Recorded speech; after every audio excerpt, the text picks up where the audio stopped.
Captain Sarah Mitchell adjusted her flight suit one final time before stepping into the briefing room at Fort Campbell Army Base in Kentucky. At 28, she had earned her wings through sheer determination and skill, but the looks she received from her male colleagues still carried doubt. Today would be different. Today she would prove herself in front of the entire squadron.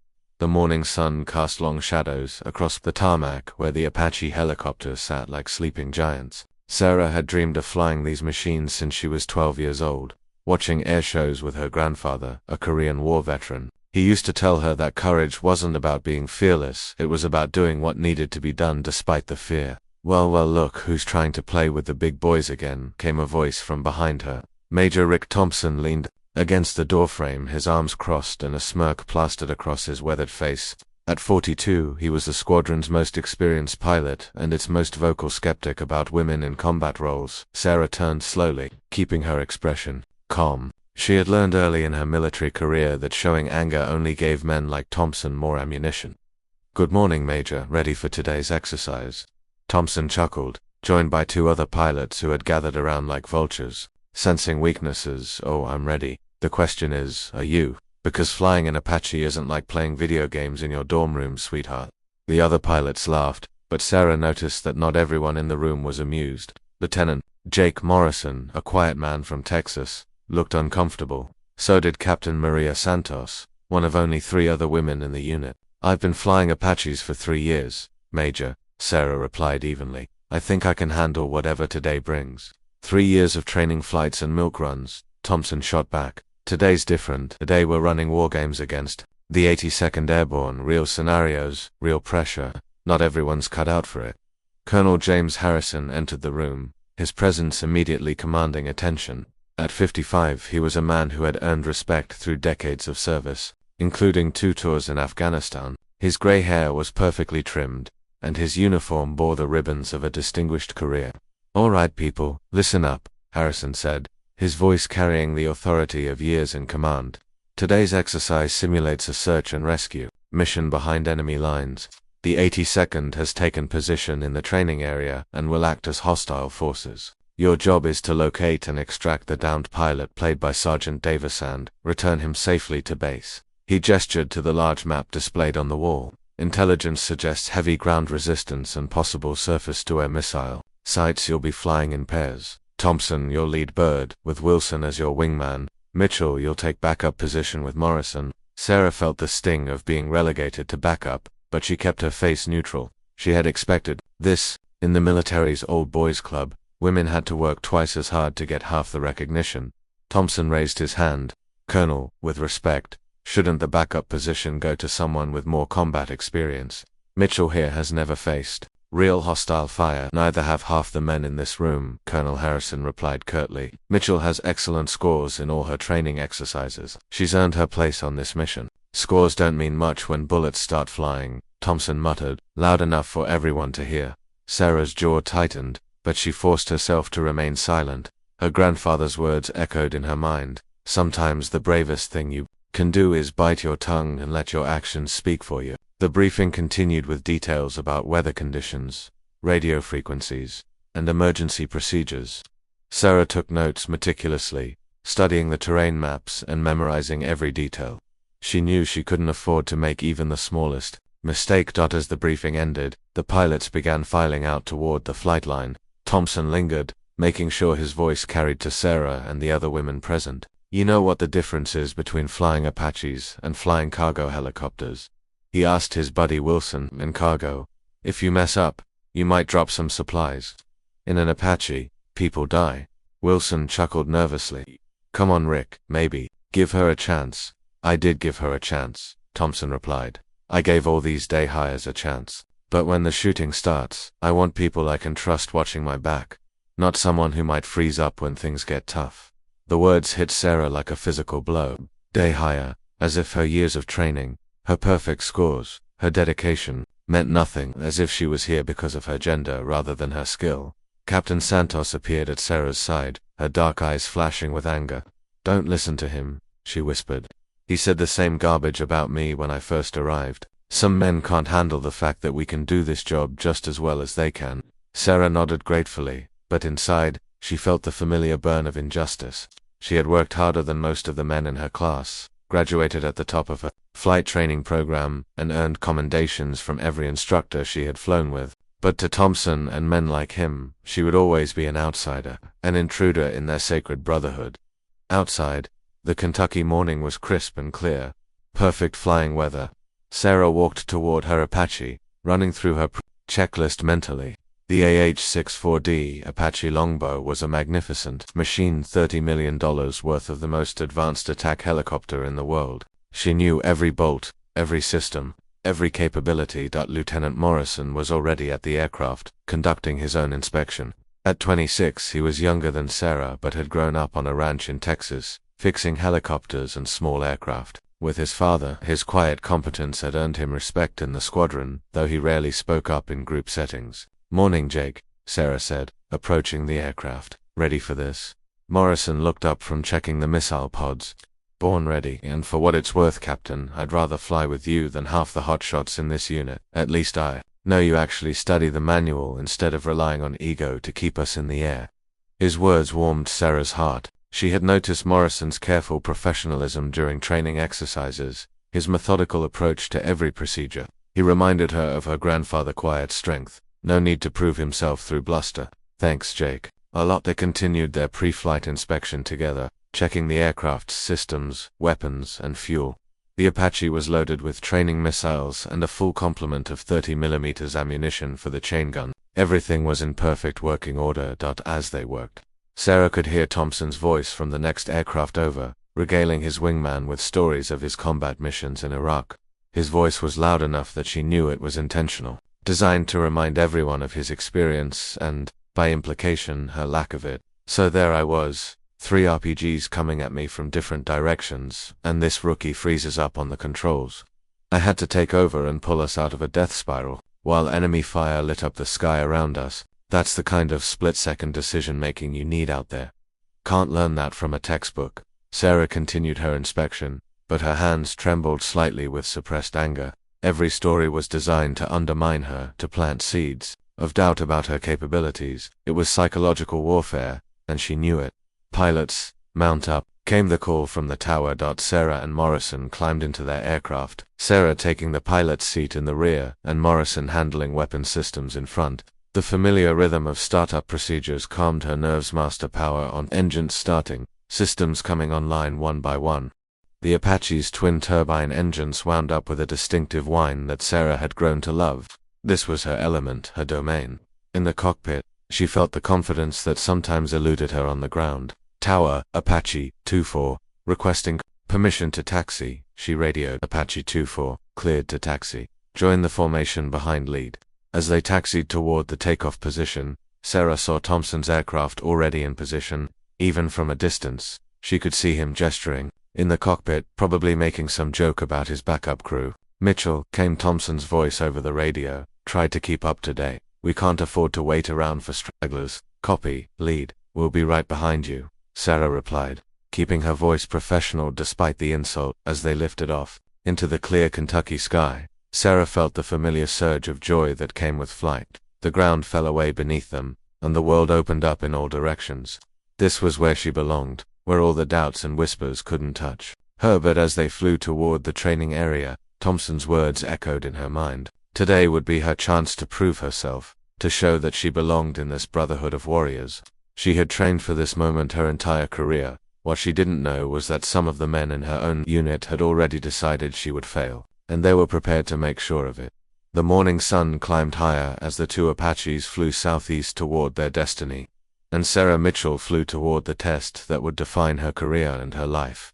The training area sprawled across 20 square miles of dense Kentucky forest, broken by clearings, ridge lines, and an abandoned mining town that served as the perfect backdrop for military exercises. From her position as wingman, Sarah could see Thompson's Apache about half a mile ahead. Following the planned route toward the search area, Apache 2-4, "This is command," crackled the radio. "Latest intelligence indicates the downed pilot is in grid sector 7 Alpha. Be advised, enemy forces have established positions throughout the area. Expect heavy resistance." "Copy, command," Thompson responded, lead element proceeding to target area. Sarah scanned the terrain below through her helmet display. the Apache sophisticated sensors painting a detailed picture of the landscape. The morning shadows were still long, providing excellent concealment for ground forces.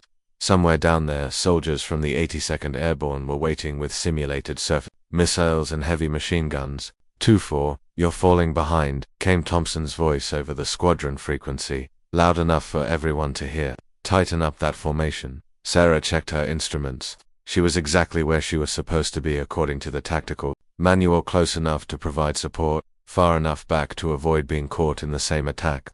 But Thompson was making her look bad in front of the entire command structure listening in. Copy. Lead formation is within parameters, she replied. Parameters don't matter when you're too far away to help, Thompson shot back. Close it up, or we'll leave you behind. Morrison's voice came through the internal comm system. He's trying to bait you into making a mistake. Standard formation distance is exactly what we're flying. Sarah appreciated Morrison's support, but she could feel the pressure building.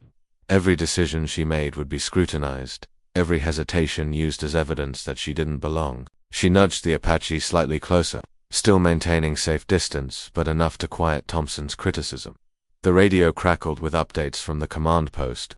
All aircraft, be advised that surface-to-air missile sites are active in your area. Maintain evasive flight patterns and stay alert. As they approached the target zone, Sarah's sensors began picking up activity on the ground. Heat signatures, vehicle movements, the telltale signs of an enemy force dug in and waiting. The 82nd Airborne had done their homework. Contact ahead, Morrison reported. Multiple heat sources in the tree line at 2 o'clock. I see them, Sarah replied, adjusting their course to avoid flying directly over the suspected positions. Looks like they've set up an ambush. Thompson's voice came back, immediately 2-4. Why are you deviating from course? The target area is straight ahead. Lead, we have multiple contacts in the direct path. Recommend we circle around and approach from the south. Negative. 2-4, we don't have time for scenic routes. Follow me in. Sarah felt a chill run down her spine. Thompson was ordering her to fly directly into what appeared to be a prepared ambush. Either he wasn't reading his sensors correctly, or he was deliberately putting them in danger to make a point. Lead, I'm showing at least 6 heat signatures in defensive positions along that route. We should 2-4. Are you refusing to follow orders? Thompson's voice had an edge to it now. Because it sounds like you're chickening out at the first sign of opposition. The word stung because Sarah knew everyone was listening. The command post, the other pilots back at base, even the ground controllers. If she continued to object, it would be seen as hesitation, fear, exactly what Thompson wanted to prove about women in combat. But if she followed him into that ambush, people could get hurt. Even in training exercises with simulated weapons, helicopters had crashed, pilots had been injured. Her grandfather's voice whispered in her mind, sometimes courage means standing up to your own side when they're wrong. Lead, tactical assessment, shows high probability of successful enemy engagement if we proceed on current course. Recommend alternate approach. Enough, Thompson snapped. I'm in command of this mission, Mitchell. Either follow orders or head back to base and let someone with backbone take your place. Sarah felt her face burn with humiliation and anger. But as she looked at her sensor display, something didn't add up. The heat signatures were too regular, too perfectly positioned. And there was something else, electronic signatures that suggested more sophisticated equipment than the 82nd normally used in training exercises. Jake, she said over the internal comm, are you seeing what I'm seeing? Those positions look almost too good to be true. Morrison had been studying his weapons display. Yeah, and there's something else. I'm picking up radio chatter that doesn't match 82nd protocols. These guys are using different frequencies, different call signs. A cold realization began to dawn on Sarah. Pull up the mission briefing again. What units were supposed to be participating in this exercise? Morrison's fingers flew over his keyboard, accessing the digital mission files. After a moment, his voice came back tight with concern. Captain, according to this briefing, the 82nd was supposed to establish positions in sectors for 6. We're approaching Sector 7, which means whoever's down there, it's not the 82nd Airborne. Sarah's mind raced. If these weren't training forces, then who were they? And why were they positioned exactly where the exercise was supposed to take place? The sick feeling in her stomach grew stronger as she realized that Thompson's insistence on flying straight into the ambush wasn't just bad tactics. It might be something much worse. Lead, we need to abort this approach immediately, she called. over the radio. I have reason to believe these are not friendly forces. Oh, for crying out loud, Mitchell, you're seeing ghosts because you're scared. These are professional soldiers doing their job, just like we're supposed to be doing ours. But even as Thompson spoke, Sarah could hear something in his voice, a forced quality that hadn't been there before. He knew. Somehow, he knew exactly what they were flying into. Her hands moved instinctively to her controls, banking the Apache away from the planned approach route. 2-4 breaking off to reassess the situation. 2-4, get back in formation immediately. That's a direct order. Sarah's training warred with her instincts. Disobeying orders was a court-martial offense. But leading her wingman into a trap was worse than that. It was betrayal of the highest order. Lead. Request you abort your approach and join me for tactical reassessment. Negative. I'm proceeding with the mission as planned. If you don't have the stomach for it, get out of the way and let real pilots do the job. That's when Sarah saw it, a flash of sunlight reflecting off metal in the tree line below Thompson's aircraft. Not the dull green of military equipment, but the bright gleam of something that didn't belong. Something that looked suspiciously like the lens of a camera. Jake, are you recording our sensor data? She asked urgently. Always. Full mission recording as per standard procedure. Good, because I think we're about to need evidence of what really happened here. Thompson's Apache was now directly over the suspected ambush site, flying at exactly the altitude and speed that would make the perfect target. Sarah watched in growing horror as she realized this wasn't just incompetence. This was a setup. The first simulated missile launch came from directly below Thompson's aircraft, followed immediately by 2 more from flanking positions. On Sarah's display, she could see the electronic signatures of the hits registering on Thompson's aircraft. In a real combat situation, he would be dead. But Thompson's voice came over the radio calm and controlled. Not at all like a pilot who had just been shot down in a training exercise. Command, this is lead. Taking simulated fire from multiple positions. 2-4, move into support. Negative lead. I'm seeing unusual activity on my sensors. These don't appear to be standard training forces. 2-4, stop making excuses, and do your job. That's when Sarah heard it in the background of Thompson's transmission. She could hear voices, men talking and laughing, but they weren't speaking English. The language sounded Middle Eastern, maybe Arabic or Farsi. Morrison's voice was tight with alarm. Captain, I'm recording multiple cell phone signals from the ambush site. Someone down there is definitely not military. The pieces of the puzzle were falling into place with terrifying clarity. This wasn't a training exercise gone wrong. This was something much more sinister, a planned ambush designed to make it look like American military pilots had been defeated by enemy forces. The recordings, the camera flashes, the foreign voices, someone was staging an incident for propaganda purposes. And Thompson was in on it. All aircraft, this is command, came a new voice over the radio. We're showing some unusual activity on our screens. Apache lead, report your status. Thompson's response was immediate and smooth.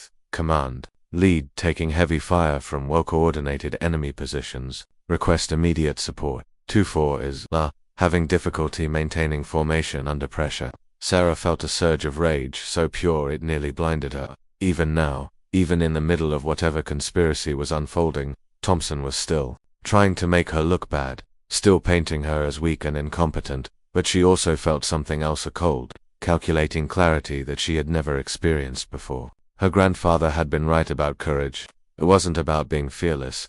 It was about doing what needed to be done when everything was on the line. Jake, she said quietly over the internal com, are we recording everything? Every bit of sensor data, every radio transmission, every electronic signature? It's all going to the black box. Good, because we're about to expose the biggest betrayal in military history. Sarah banked her Apache into a wide circle around the ambush site, staying just out of range of the simulated weapons while her sensors gathered intelligence. What she saw made her blood run cold. The men on the ground weren't wearing American uniforms. They had cameras, cell phones, and what looked like real weapons mixed in with the training equipment. This wasn't a military exercise, it was a setup, designed to create propaganda footage showing American pilots being defeated, and Thompson had led them straight into it. Command, this is Apache 2-4, Sarah said, her voice steady despite the adrenaline coursing through her veins. I need to report a possible security breach in the training area, requesting immediate backup and full investigation of the exercise. Participants 2-4, what are you talking about? Came Thompson's voice. But now Sarah could hear the desperation creeping in. Stop creating problems and follow your orders. But Sarah was done following orders from a traitor. She was done being the good soldier who kept quiet and played by rules that men like Thompson ignored when it suited them. It was time to show them what a real pilot could do. Sarah's Apache circled the ambush site at a careful distance, her sensors recording everything while her mind worked through the implications of what she was seeing. Below, the men who were supposed to be playing enemy forces had broken from their concealed positions and were now openly moving around with cameras and cell phones, apparently convinced that the morning's work was done. Command Apache 2-4, requesting immediate contact with base security, Sarah transmitted. I have visual confirmation of unauthorized personnel in the training area. These are not U.S. military forces. 2-4, what's your status? Came the reply from Colonel Harrison himself. Sarah could hear the concern in his voice. Before she could answer, Thompson's voice cut across the frequency. Command, 2-4 is experiencing stress reaction to combat conditions. Recommend she return to base immediately. I can complete the mission with just my aircraft. Sarah felt her jaw clench. Even now, with evidence of sabotage right in front of them, Thompson was trying to paint her as unstable, but she had expected this. Men like Thompson always tried to discredit women by questioning their mental state. Colonel, with respect, I am not experiencing any stress reaction, Sarah replied calmly. I am reporting a genuine security threat. The personnel on the ground are not wearing proper military identification. They are carrying civilian recording equipment, and I'm detecting radio chatter in what appears to be a foreign language. Morrison's voice came over the internal com. Captain, I'm getting clearer audio now. That's definitely Arabic, and they're talking about uploading video footage to social media accounts. The implications hit Sarah like a punch to the gut.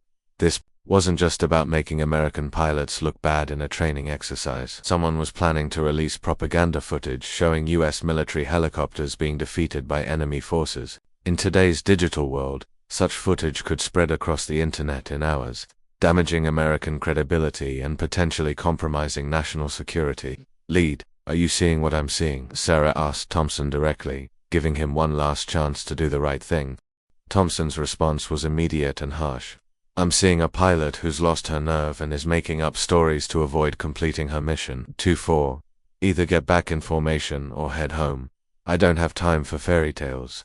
That confirmed it. Thompson wasn't just incompetent, he was actively working against American interests. But Sarah needed more evidence before she could make such a serious accusation. Jake, can you get me a clearer signal on those radio transmissions? Morrison worked his electronic warfare equipment with the skill of a master craftsman. After a few minutes, his voice came back grim. Captain, you're not going to believe this. I'm picking up cell phone calls to numbers in Syria and Iran. Someone down there is reporting the success of the operation to foreign contacts. Sarah felt the world shift around her.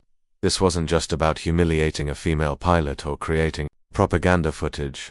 This was espionage, possibly terrorism. American military secrets were being compromised, and Thompson was either part of it or too arrogant to see what was happening. Command, this is Apache 2-4. I need to speak directly with Colonel Harrison on a secure frequency. This is a code red security situation. 2-4. Switch to frequency 775 for secure communication. Sarah changed frequencies, knowing that Thompson wouldn't be able to monitor the conversation. When Colonel Harrison's voice came through, it was all business. Mitchell, report your situation. Sir, I believe we've stumbled into some kind of setup. The personnel on the ground are not American military. They have recording equipment. They're communicating with foreign contacts, and Major Thompson appears to be leading us directly into their trap. There was a long pause before the colonel responded. Mitchell, those are very serious accusations. Are you certain of what you're reporting? Sir, my weapons officer is recording everything. Electronic signatures, radio intercepts, visual confirmation of the unauthorized personnel. I believe someone is planning to use footage from this exercise for propaganda purposes, and possibly for intelligence gathering on our aircraft capabilities. Another pause. Mitchell, I want you to maintain your current position and continue gathering intelligence. Do not engage, do not engage, do not approach the site. Just observe and record. I'm scrambling additional aircraft to your location. Yes, sir. But Colonel, you should know that Major Thompson is insisting we continue with the original mission plan. He's ordered me to fly directly over the ambush site. Noted. Continue your current activities. That's an order. Sarah switched back to the main frequency, her mind racing.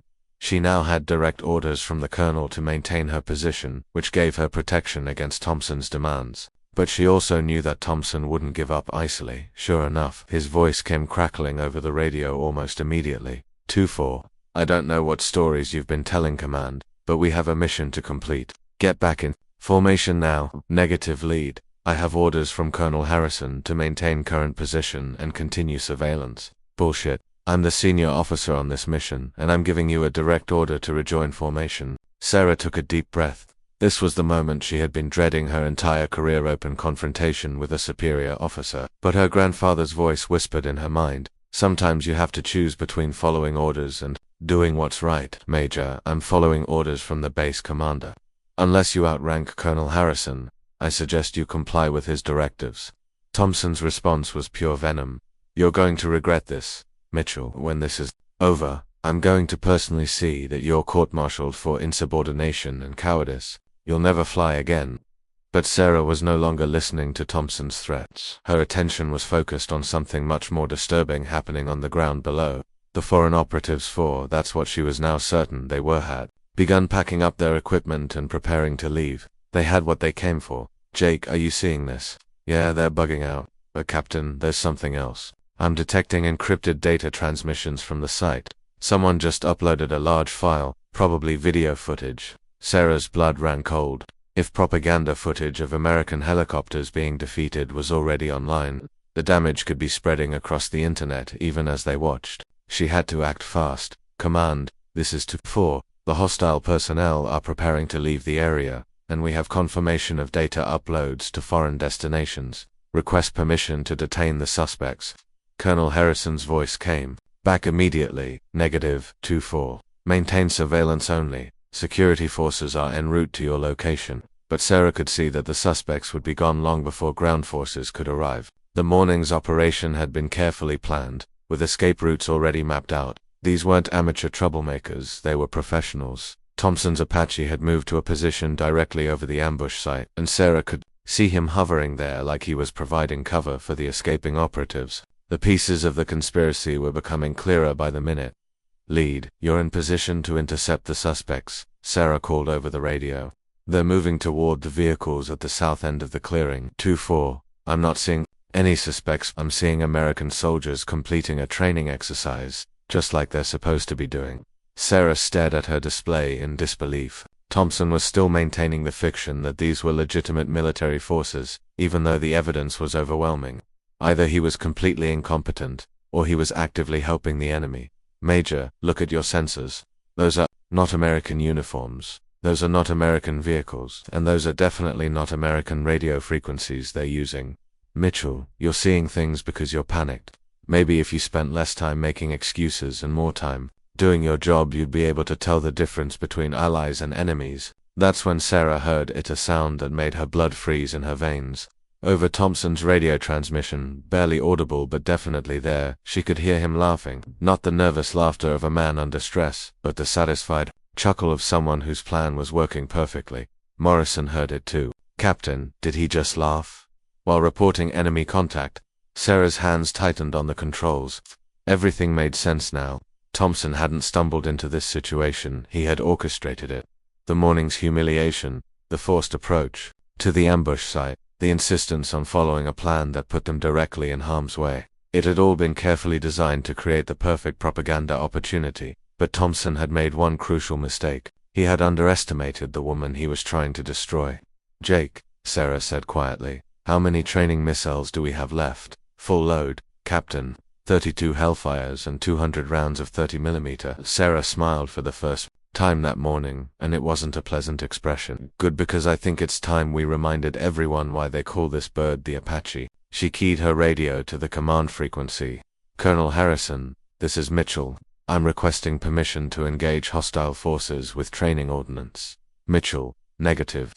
You are to observe only. Sir, with respect, these hostiles are escaping with intelligence on our aircraft and combat capabilities. If we don't act now, we'll lose them. There was a long pause before the colonel's voice came back. Mitchell, you are specifically ordered to maintain your position and take no offensive action. Is that understood? Yes, sir, understood. Sarah switched back to the main frequency and keyed her microphone, and she spoke, Her voice carried a calm confidence that surprised even her. Lead, this is 2-4. I have a visual on your position and the hostile forces below. I'm tracking multiple targets with precision guidance systems online. Thompson's voice came back immediately, and for the first time that morning, there was uncertainty in it. 2-4, what are you doing? Just following orders. Major, you said I should stop making excuses and do my job. Well, my job is to protect American forces and American interests from enemy action. Mitchell, stand down immediately. That's a direct order. Sarah's laughter echoed through the radio, clear and bright and utterly without humor. It was the sound of a woman who had finally stopped playing by rules that were designed to defeat her. You know what, Major, been following your orders all morning, and look where it's gotten us. Maybe it's time someone with actual integrity took command of this situation. She flipped her weapon selector to active, and the Apache's targeting system came alive with deadly precision. $30 million worth of the most advanced attack helicopter in the world was now under the control of a pilot who had just decided that sometimes justice was more important than orders. The laughter had stopped. Now it was time for the missiles. Sarah's targeting system painted the landscape below with deadly precision. Through her helmet display, she could see heat signatures, electronic emissions, and movement patterns that told the complete story of the morning's betrayal. The foreign operatives were loading their equipment into unmarked vehicles while Thompson's Apache hovered overhead like a protective guardian. 2-4, I'm ordering you to stand down immediately.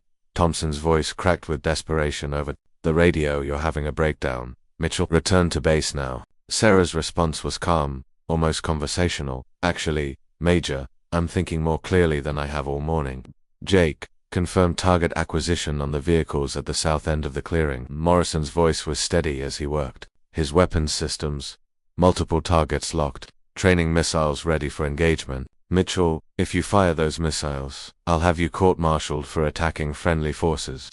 Thompson was shouting now, all pretense of control gone. Friendly forces. Sarah keyed her radio to the command frequency. Colonel Harrison, are you monitoring this conversation? Affirmative, Mitchell.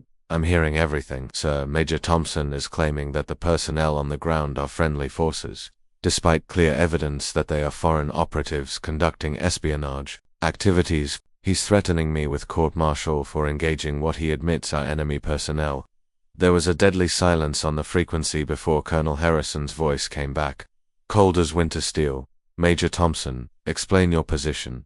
Thompson's reply was immediate but confused. Sir, these are American soldiers conducting a training exercise. Mitchell has lost her nerve and is seeing enemies where there are none. Major, are you telling me that American soldiers routinely communicate in Arabic and upload encrypted files to servers in Syria and Iran? The silence stretched for nearly 30 seconds before Thompson spoke again, and Sarah could hear the defeat in his voice. Sir, there may be some confusion about the identity of the ground personnel. There's no confusion, Major. The question is whether you're incompetent or treasonous. Sarah watched her sensors as the foreign operatives finished loading their vehicles and began to move toward predetermined escape routes. They had clearly planned this operation carefully, with multiple exit strategies mapped out. But they hadn't planned on dealing with a pilot who refused to follow a corrupt superior's orders. Command, the hostile personnel are beginning to evacuate. Request immediate permission to engage with training ordnance. Mitchell, you are cleared to engage. Repeat, you are cleared to engage with training ordnance. Sarah felt a surge of vindication that was almost overwhelming. After years of being questioned, doubted, and undermined, she finally had clear authorization to prove what she could do. Lead, you are ordered to clear the engagement area immediately, came Colonel Harrison's voice. Move your aircraft to a safe distance and prepare to return to base for debriefing. Colonel, I can provide support for 2-4's engagement, Thompson replied, desperately trying to salvage the situation. Negative, lead. You will return to base immediately. That's not a request. Sarah watched Thompson's Apache reluctantly move away from the target area, and she keyed her internal comm. Jake, you ready to show these people what we can do? Born ready. Captain. Target solutions locked and confirmed. Sarah took a deep breath and felt the familiar calm that always descended on her in moments of crisis. This was what she had trained for, what she had dreamed of since she was 12 years old, watching air shows with her grandfather. Not the politics, not the discrimination, not the constant need to prove herself, but this moment when skill and courage mattered more than anything else. Engaging first target, she announced over the radio. The training missile launched with a distinctive whoosh. Its guidance system locked onto the lead vehicle. Sarah watched it streak toward the target. With perfect accuracy,